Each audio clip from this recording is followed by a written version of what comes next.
Greetings, ladies and gentlemen. Shalom, Salve, Assalamualaikum warahmatullahi wabarakatuh.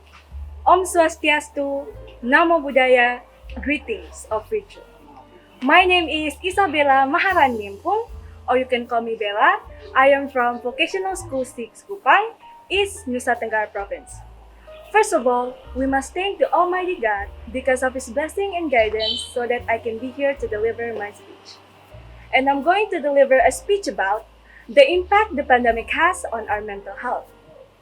Ladies and gentlemen, as we know, the COVID-19, or the medical term 2019 novel coronavirus, first spread in the city of Wuhan, China. The virus spread quickly through physical contact with the subject or object who is exposed to the virus. The World Health Organization, or WHO, then declared the novel coronavirus, or COVID-19, as a global pandemic on March 11, 2020. The pandemic has given different impacts on people's life, whether it's physically or mentally. And today we are going to talk about the impact the pandemic has on our mental health. Ladies and gentlemen, throughout the pandemic, we are forced to stay at home and minimalize physical contact with others, resulting in stress due to lack of interaction. During the pandemic, suicide cases have also increased rapidly compared to before the pandemic due to the factor of stress and grief.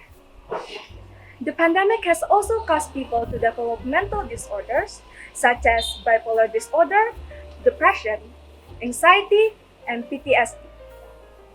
The pandemic has also increased the abuse or addiction towards illegal substances such as drugs that are used to cope with stress and depression. People have also developed an addiction towards the mobile devices.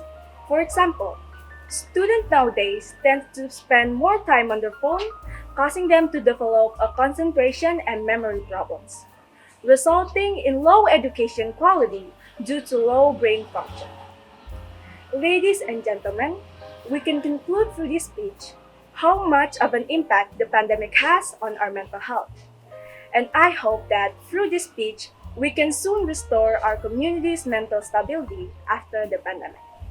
May we also send our condolences to the people who have lost their jobs and families during the pandemic. That's all from me, and thank you so much for listening.